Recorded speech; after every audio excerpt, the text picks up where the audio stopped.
नमस्ते, सत श्री अकाल। कैसे हैं आप सब? Welcome my soul family. Hi, my name is Ranas. और आज का टॉपिक है गुफ्तगू करने के लिए meditation is called medium of manifestation. अब कईयों को पता ही नहीं है कि मैनिफेस्टेशन क्या है, और कई ऐसे हैं जिनको ये भी नहीं पता कि मेडिटेशन क्या है। So keeping it on the crux कि बहुत समरी लेवल पर समझा दिया जाता है कि मेडिटेशन करना है ताकि आपके जितने भी कार्मिक बैगेज है वो आप जो लेकर आए हैं इस दुनिया में वो कम हो सके, और मैनिफेस्टेशन है कि आप जो चाहते हैं वो आप उसको पा सकें। पर अब है माइंड बहुत लॉजिकल। अब एक लॉजिकल वर्ल्ड की बात कि जो हम सोचते हैं क्या सच में ऐसा होता है, एक है लॉजिक और दूसरा है फैंटेसी। मैनिफेस्टेशन एक फैंटेसी। अब इन दोनों के बीच में हमने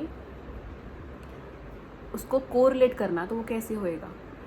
क्वांटम फिज़िक्स, जिसको हम कहते हैं क्वांटम एंटेंगलमेंट, कि जो हम कोरिलेशन बिठाते हैं क्वांटम फिज़िक्स के अकॉर्डिंगली, कि एक्चुअल में जिसको आप फैंटेसी वर्ल्ड समझ रहे हैं वो फैंटेसी वर्ल्ड नहीं है। जो इमेजिनरी वर्ल्ड जिसको आप समझ रहे हैं वो इमेजिनेशन है, वो इमेजिनेशन नहीं है, एक्चुअल में वो रियलिटी है। अब एक प्रोसेस के अकॉर्डिंगली मैं आपको स्टेप बाय स्टेप समझाती हूँ। मनुष्य योनि, जो हमारी जितनी भी 84 लाख 84 लाख जो जितने स्पीशीज़ हैं, 84 लाख योनि कहा जाता है, और वो 84 लाख योनियों में सबसे उत्तम योनि है मनुष्य की कहा जाता है। अब मनुष्य की योनि में जब आया है तो वो इसमें कर्मों का जो भार लेके आया है। हमने जो भी पुराने जन्मों में जितने भी कर्म किए हैं तो ये कर्म भूमि है। तो जो जितने भी बाकी सारे योनि हैं वो सिर्फ अपने भोग रही हैं, जो उन्होंने जो पुराने कर्म किए हैं, अच्छे किए हैं, बुरे किए हैं, जो भी है बस भोग रही हैं। नया कर्म नहीं वो कर सकती। पर जो एक मनुष्य योनि है जो नया कर्म कर सकती है। अब मनुष्य योनि है नया कर्म कर रही है। अब कार्मिक बैगेज है जो हम लेके आए हैं उसको हील करने के लिए हम मेडिटेशन पर बैठते हैं, जिसके लिए कहा जाता है ब्रह्म मुहूर्त, अमृत वेला, ताकि हम जितने भी कार्मिक बैगेज है लेके आए हैं उसको हील कर सकें, जिसको हीलिंग कहा जाता है। जिसके लिए बहुत आजकल पैसे पे किए जा रहे हैं कि हीलिंग करवाने के लिए। एक्चुअल में मैं किसी को गलत नहीं कह रही हूँ, पर हर इंसान का एक उतना ही लेवल है कि जिस उपलब्धि पर कोई इंसान बैठा है वो अपनी हीलिंग उसकी जहाँ तक होएगी वो दूसरे की हीलिंग भी वहाँ तक ही कर सकता है। तो अगर हम मेडिटेशन पर बैठने को बोला जाता है, इसका मतलब क्या है? इसका मतलब ये है कि हम जितने भी कार्मिक बैगेज लेके आए हैं वो अपने कर्म खुद ही भोगने हैं। हमारा शरीर, हमारा मन हमारा ही है, हमारी आत्मा हमारी ही है, और हमारे कर्म हमारे ही हैं, वो भोगने हमें ही हैं। तो उसकी जो इंटेंसिटी होती है वो कम हो जाती है। जो कहते हैं ना, जो सूली पर चढ़ना होता है वो सूल हो जाता है। वो मेडिटेशन इसीलिए कहा जाता है ताकि कार्मिक बैगेज है हमारे ख़त्म हो, और ज़िंदगी में जितनी भी ब्लॉकेजेस आ रही हैं वो ब्लॉकेजेस हमारी रिलीज़ हो सके और हमारी ज़िंदगी फ्लो में चल सके। जैसे किश्ती है, अगर समुद्र पर तूफ़ान आते रहेंगे तो किश्ती का क्या हाल होगा? और वही अगर किश्ती अगर समुद्र में बैठी है और चलाने वाला उसमें बैठ जाए तो वो उसको पता होगा किस रास्ते से लेकर जाना है, जहाँ पर कि इतना तूफ़ानों की जो मार है वो किश्ती पर ना पड़े और वो संभाल सके, उसको रास्ता भी पता होगा, तो वो कंपास होगा। तो यही है जर्नी।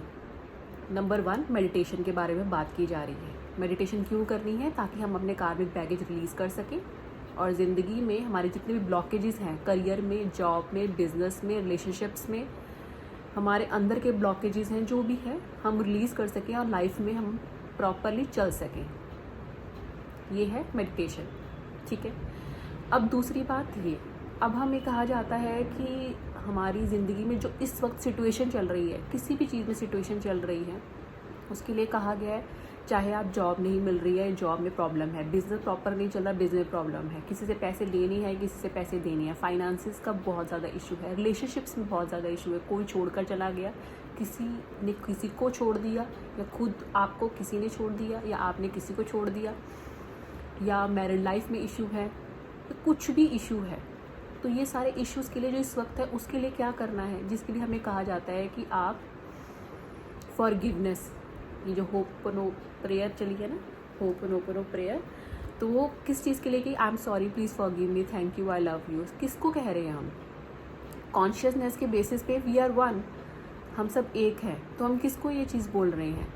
हम परमात्मा को वो चीज़ बोल रहे हैं, क्योंकि हमें हर किसी में परमात्मा दिख रहा है। इसीलिए कहा गया है कि जब भी किसी भी चीज़ में आपकी वो ब्लॉकेज आ गई है, अगर आपका रिश्ता किसी से सही नहीं चल रहा, आपके करियर में इशू है, आपके जॉब में, आपके बिजनेस में, आपके फाइनेंसेस में इशू है, तो हम उसको कहते हैं कि एनर्जी है। अब एनर्जी का खेल है, तो आपकी उसकी एनर्जी में ब्लॉकेज आ गई है, इसीलिए उसको हम क्या करेंगे, फॉरगिवनेस, की हमारी ब्लॉकेज आई है, एक एनर्जी हो, और उस एनर्जी के बेस में हम आइज़ अपनी क्लोज ऑन करके मेडिटेशन पर बैठकर हम फॉरगिवनेस प्रेयर करते हैं। फॉरगिवनेस कहते हैं कि हमें माफ़ करिए कि हमारी हमने पिछले जन्मों में इतने कुछ कर्म किए हैं जिसके कारण हमारी इस लाइफ के इस एरिया में हमारी ब्लॉकेज आई है, या किसी इंसान ने हमें दुख दिया है कि हमने उसको कौन से जन्म में उसको दुख दिया जिस कारण हम उससे इस जन्म में हमें दुख मिल रहा है, हम उससे माफ़ी मांगते हैं।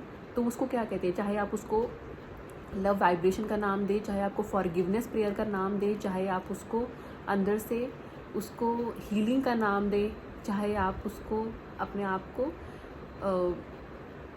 सुकून का नाम दें, कि आप बिल्कुल एक हीलिंग वाली चीज़ में जा रहे हैं। तो उसको हम जब मेडिटेशन पे बैठते हैं, एक तो हम अपनी हीलिंग जो कर रहे होते हैं आइज़ क्लोज करके ब्रह्म मुहूर्त में, और फिर उसी में हम क्या करते हैं, जो भी हमारी लाइफ में प्रॉब्लम आ रही है हमारा ध्यान उसी की तरफ जाता है, तो हम उसके लिए फॉरगिवनेस करते हैं।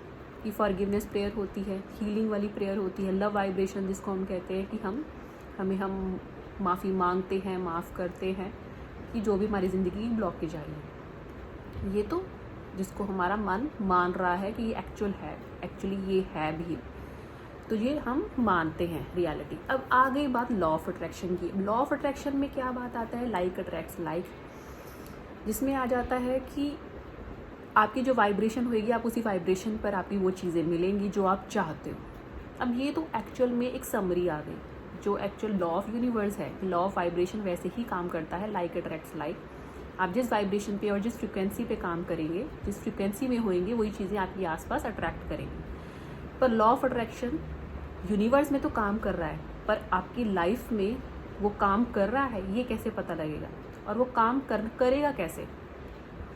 जो हम करते हैं, स्क्रिप्टिंग कर ली, एफर्मेशंस कर लिए, विजुअलाइजेशन कर ली, ये सब क्या है, लॉ ऑफ अट्रैक्शन के टूल्स हैं। अब लॉ ऑफ अट्रैक्शन कहता है कि क्वांटम जंप, कि आपकी जो सिचुएशन है आप उसको भूल जाओ और वो सोचो जो आप चाहते हो, वो बोलो जो आप चाहते हो,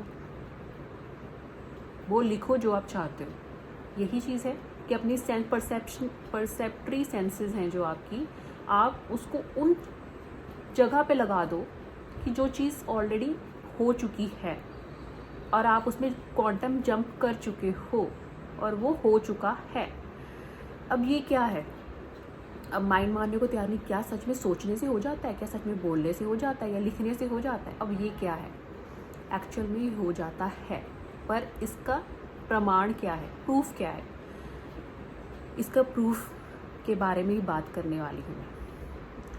एक्चुअल में क्या है कि जब आप बहुत ज़िंदगी में बहुत ज़्यादा कनेक्शन बिठा लेते हैं ना भगवान से, जब आपकी बॉन्डिंग बैठ जाती है अच्छे तरीके से, जिसमें ये बॉन्डिंग है कि बाहर के दुख सुख के साथ आपकी कोई बॉन्डिंग का कोई हेर फेर नहीं है, कि आज दुख आया तो मैंने भगवान ही बदल दिया, मैंने दर ही छोड़ दिया, वो नहीं है।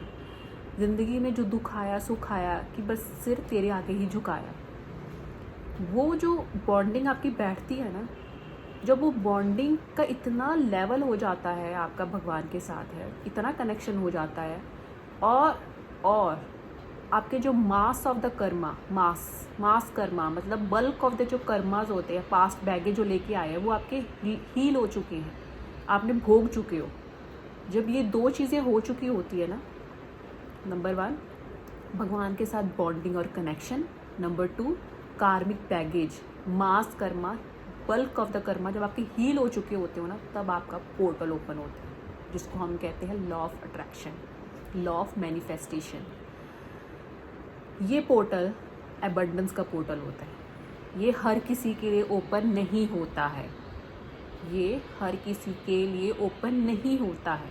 ये सिर्फ उसी इंसान के लिए, उसी शख्स के लिए ओपन होता है जिसने अपने भगवान के साथ इतना बॉन्डिंग कनेक्शन बिठा लिया है कि बस अब उस कनेक्शन को, उस फेथ को कोई ज़िंदगी, कोई ताकत कुछ तोड़ नहीं सकती। दूसरा, वो इतने उसने भोग लिए हैं ना, इतने कर्म भोग लिए हैं जो बहुत उसने बुरे कर्म थे, अच्छे कर्म थे, जितने भी थे मास कर्म उसने भोग लिया। अब उसका एंड लेवल आ गया है।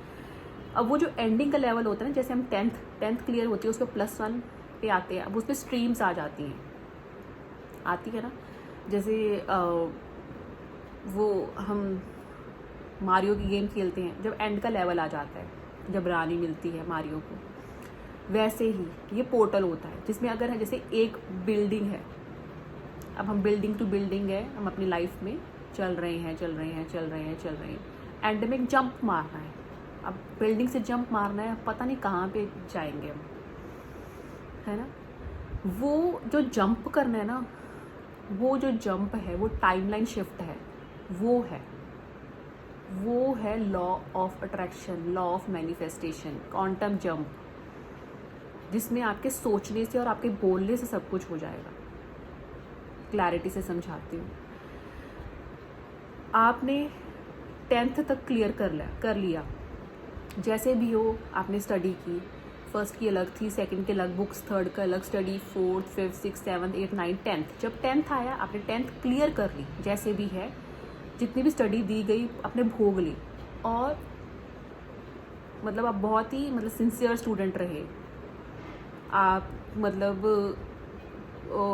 कोई कंप्लेंट्स नहीं आई, जो भी कंप्लेंट्स आई आपने उससे सीखा, एक बहुत अच्छे फेवरेट स्टूडेंट बन गए टीचर के, ठीक है। अब उसके बाद आपके मार्क्स भी अच्छे आए। अब 10th के बाद है, अब आपके लिए पोर्टल ओपन हो रहा है। वो एक 10th के बाद अब आपने +1 में जाना है। अब +1 में इतनी स्ट्रीम्स हैं, इतने सारे पोर्टल्स हैं, तो वो पोर्टल आपके लिए कौन सा होगा? हर इंसान के लिए अलग अलग पोर्टल ओपन होता है। किसी भी इंसान के लिए सेम पोर्टल नहीं ओपन होता। जो मेरे लिए पोर्टल ओपन है वो तो आपके लिए नहीं है, जो आपके लिए है वो मेरे लिए नहीं है। हर इंसान के लिए अलग पोर्टल ओपन है, क्योंकि यूनिवर्स इज़ एबंडेंट। अब जो आपके वो जो पोर्टल ओपन होगा ना, वो पोर्टल में जो आपके लिए डेस्टिनी में लिखा होगा वही आपके दिल में इच्छा जाहिर की जाएगी। जो पोर्टल आपके लिए ओपन होगा वही पोर्टल ओपन होगा जो आपके डेस्टिनी में लिखा हुआ है, और वो डेस्टिनी में जो लिखा हुआ है उसके अकॉर्डिंगली आपके अंदर इच्छा जाहिर की जाएगी, और वो इच्छा के अकॉर्डिंगली आप मुंह से जो ज़बान से एफर्मेशंस बोलोगे ना, वो उसके अकॉर्डिंग होगा। हम जो कहते हैं, हम जो मैनिफेस्टेशन कर रहे हैं, एफर्मेशंस कर रहे हैं, विजुअलाइजेशन कर रहे हैं, स्क्रिप्टिंग कर रहे हैं, हम इसके अकॉर्डिंग क्वांटम जंप करेंगे, बट कि एक्चुअल में उल्टा है। आपकी डेस्टिनी में लिखा है कि आपकी ज़िंदगी में वो चीज़ होने वाली है जिसका विजन आपको दिखाया गया है, जिसके कारण आप इस टाइम पे एफर्मेशंस कर रहे हो, क्योंकि अब आपका वक्त आ गया है एबंडेंस पोर्टल ओपन होने का। ये आप नहीं कर रहे हो, करवाया जा रहा है। क्योंकि यही अगर आप 10 साल पहले, 5 साल पहले देखो, क्या तब लॉ ऑफ अट्रैक्शन काम नहीं कर रहा था? तब आपका एफर्मेशंस काम नहीं कर रहे थे? तब विजुअलाइजेशन नहीं थी, स्क्रिप्टिंग नहीं थी, सब कुछ था, पर आपकी अवेकनिंग नहीं थी। आपको नहीं पता था कि ऐसा भी होता है। आज के वक्त में भी बहुत से ऐसे लोग होंगे जिनको नहीं विश्वास होगा कि ऐसा भी होता है, क्योंकि उनकी अभी अवेकनिंग नहीं हुई है, उनका अभी वक्त नहीं आया है, उनकी डेस्टिनी में इस वक्त नहीं लिखा है, उन्होंने वो 10th क्लियर नहीं की है। जब आपने अभी 10th क्लियर कर ली है, जिस इंसान ने अपना भगवान से कनेक्शन जोड़ लिया है और अपने मास कर्मा क्लियर करनी है, उसके लिए अब ये 10th क्लियर हो चुकी है। अब 10th क्लियर हो गई है, अब उसमें +1 में जाने के लिए एक क्या कहते हैं, +1 में जाने के लिए एक टाइमलाइन शिफ्ट के लिए अब उसको क्या क्या करना पड़ेगा। अब कहते हैं +1 में कैसे होता है, जब रिजल्ट आता है, अब बाकी सारे रिजल्ट है एक 15 दिन में आ जाते हैं, 20 दिन में आ जाते हैं ना, 8th का, 7th का, 9th का। जो 10th का रिजल्ट होता है वो 2 महीने के बाद आता है। वो जो 2 महीने होते हैं वो हमारी क्या होती है, 2 महीने में हम +1 की हम चले जाते हैं वहाँ पे, +1 में स्टडी स्टार्ट कर लेते हैं, ठीक है, बट रिजल्ट नहीं आया होता। यही बात है कि हम इस वक्त है क्वांटम, मतलब जो बीच में होते हैं वो ट्रांसफॉर्मेशन हो रही होती है ना, 10th से अभी रिजल्ट भी नहीं आया पर +1 में हो चुके हैं, वही ट्रांसफॉर्मेशन है कि अभी हम इस टाइम पे पैराडाइम शिफ्ट है कि हम इस टाइम पे ओल्ड वाला जो हमारे स्किन है, ओल्ड वाला हमारा जो टाइमलाइन है वहाँ से हम निकले भी नहीं है और न्यू वाले में पहुँचे भी नहीं है, बीच वाला टाइमलाइन शिफ्ट चल रहा है। और उसी टाइमलाइन में हम जो एफर्मेशंस करते हैं, विजुअलाइजेशन, स्क्रिप्टिंग करी थी, वो हमें करवाई जा रही है ताकि आपका यही है जो आपका जो कहते हैं ना वो जैसे एक जगह से दूसरी जगह जाने का वो बनाते हैं ना, ब्रिज बनाते हैं, पुल बनाते हैं ना, वो ब्रिज ये है। एफर्मेशन करो, विजुअलाइजेशन जो हम कहते हैं, जिसमें हमारा लॉजिक बैठ रहा होता है, क्या सोचने से हो जाता है, क्योंकि अब यही वाली चीज़ कि सोचोगे, जो बोलोगे और जो आप लिखोगे वो चीज़ हो जाएगी, क्योंकि अब यही आपका वो चैप्टर है, यही कुछ बोल के यही चैप्टर क्लियर करके ही आप आगे पहुंचोगे अपने नेक्स्ट टाइमलाइन शिफ्ट में, आप क्वांटम जंप में, क्योंकि अब आपका एक नई बुक स्टार्ट होने वाली है। ये आपका लास्ट चैप्टर है जो आपका ख़त्म हुआ। जब आपका लॉ ऑफ अट्रैक्शन आपका स्टार्ट हो जाता है ना, आप जिस टाइम पे क्वांटम जंप कर रहे होते हो, वो क्वांटम जंप आपके माइंड में ये नहीं आ रहा होता कि हाँ इस टाइम पे कि मैं आइसक्रीम खाना चाहता हूँ, मैं यहाँ घूमना चाहता हूँ, मैं ये करना चाहता हूँ। आपके माइंड में ना क्वांटम जंप आता होता है कि हाँ जो इस टाइम पे सिचुएशन है उससे बिल्कुल उल्टा, 3D से बिल्कुल ऑपोजिट, ऐसी वाली चीज़ें आप सोच रहे होते हो, और वो जो चीज़ें आप सोच रहे होते हो वही क्वांटम जंप होती है।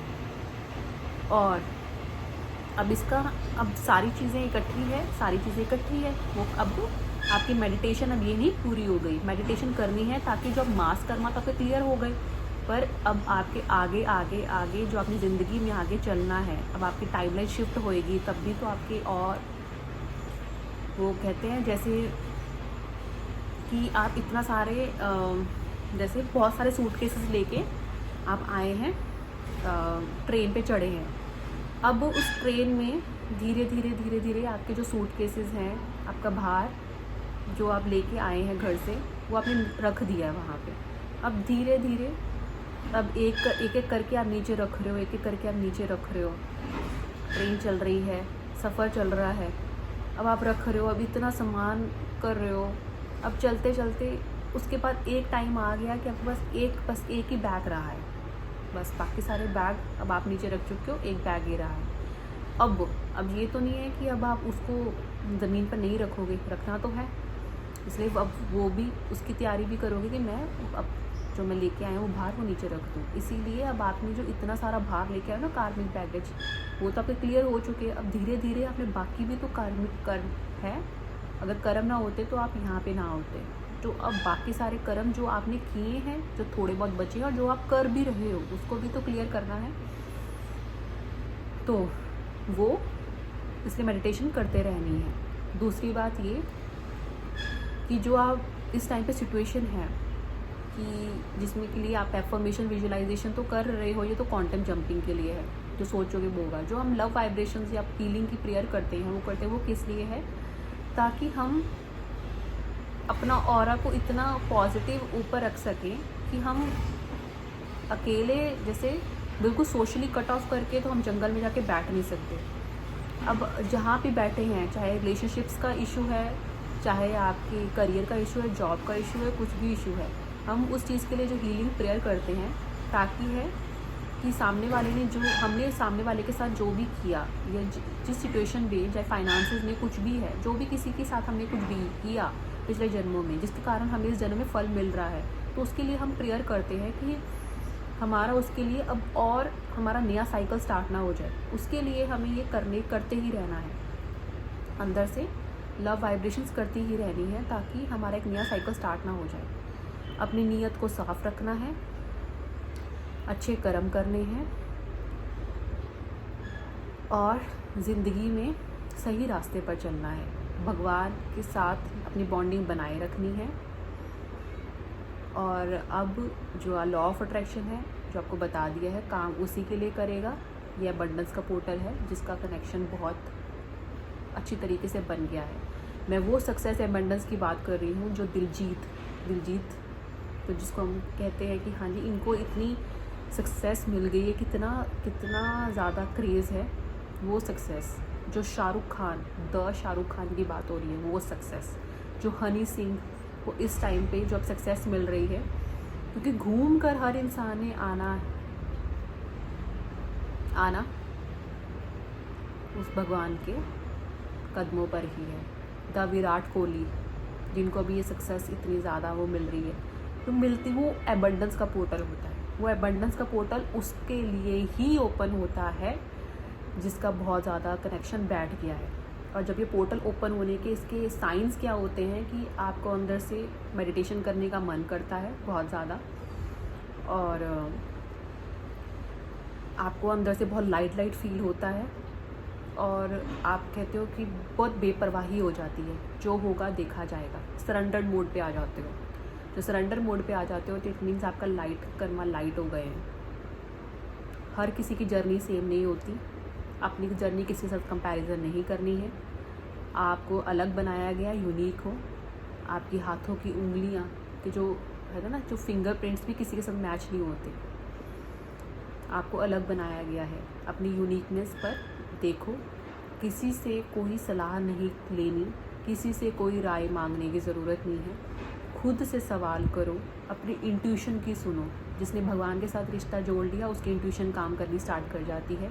सिक्स्थ सेंस आपकी इंट्यूशन है। जो रास्ते मांगने हैं, जो ज़िंदगी में चलना है, कुछ भी है, कोई प्रॉब्लम है, अपनी इंट्यूशन से बात करो, अपने भगवान से बात करो। किसी से कोई राय लेने की ज़रूरत नहीं है, क्योंकि जो आपके लिए अच्छा है वो दूसरे के लिए बुरा है, जो आपके लिए बुरा है वो दूसरे के लिए अच्छा है। One man's food is another man's poison. ये याद रखना ज़िंदगी में। इसीलिए किसी से कुछ भी पूछने की ज़रूरत नहीं है। आपको कोई समझ नहीं सकता दुनिया में आपके अलावा। आपकी फैमिली भी नहीं, आपका पार्टनर भी नहीं, कोई नहीं है। सिर्फ आप समझोगे और भगवान समझेगा। ये आप याद रखिएगा एक बात। आप रही बात है जो आज भी अगर आप अभी भी अगर ये पूछ रहे हो कि लॉ ऑफ अट्रैक्शन काम करता है, तो लॉ ऑफ अट्रैक्शन सिर्फ उसी के लिए काम करेगा जिसके लिए अबंडेंस पोर्टल ओपन हो गया है, भगवान के साथ कनेक्शन जुड़ गया है, मास कर्मा रिलीज़ हो गए हैं, और अब इस वक्त वो उसके मुंह पे एफर्मेशन स्टार्ट हो गई है, विजुअलाइजेशन स्टार्ट हो गई है, क्योंकि अब जो अगली बुक स्टार्ट होने वाली है, उसका नया ओपन होने वाली है, वो उसकी क्वांटम जंप की है। अब वो शिफ्ट होगा, तो उसके लिए फिर जो लास्ट अब ये तैयारी चल रही है, ये तैयारी वही है कि जिस चीज़ के बारे में आप एफर्मेशन कर रहे हो ना, वो चीज़ ऑलरेडी लिखी हुई है, तो अब वहाँ पे जाने वाले हो आप। So all the best, have a great life ahead, और होप सो ये वीडियो आप लोगों के लिए बहुत ज़्यादा पॉजिटिव रहेगी for ever. I love you all. आपका प्यार आपकी ज़िंदगी का मार्गदर्शक बने।